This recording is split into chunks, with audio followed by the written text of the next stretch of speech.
Dans cette séquence, nous allons parler du théorème de la limite centrée. Donc voici le contexte. Attention, il faut bien avoir tous les ingrédients pour conclure. S'il nous manque une seule hypothèse, on ne pourra pas avoir cette conclusion.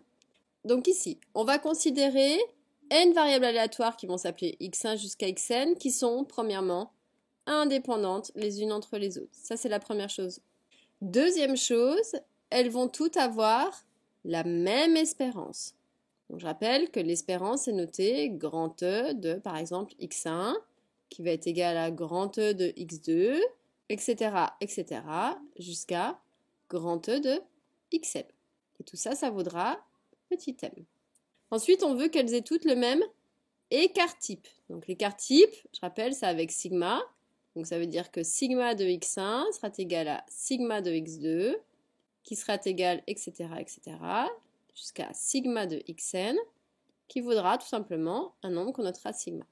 Et on va poser grand Y qui vaut grand x1 plus grand x2 jusqu'à plus grand xn sur n. C'est-à-dire que ce nombre-là, ça va correspondre à la moyenne des variables aléatoires.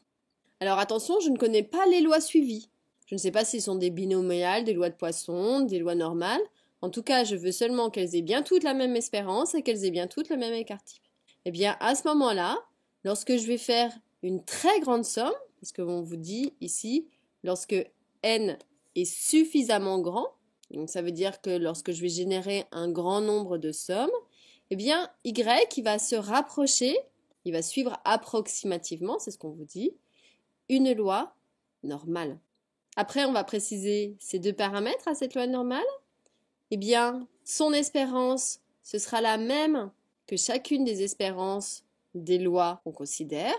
Et par contre, au niveau de l'écart-type, ce sera un tout petit peu différent. En tout cas, ça va dépendre quand même du sigma.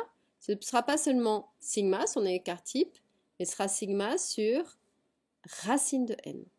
Donc imaginez bien, par exemple, si je veux faire y qui vaudra x1 plus x2 jusqu'à plus x100, donc sur 100, parce que j'ai 100 valeurs.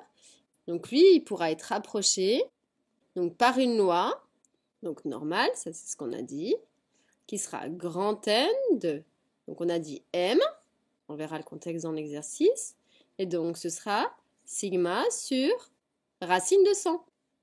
Donc on pourra dire aussi, plutôt que de dire sigma sur racine de 100, ça ce sera la même chose que la loi normale de paramètre M est sigma sur 10, puisque c'est la valeur de racine de 100.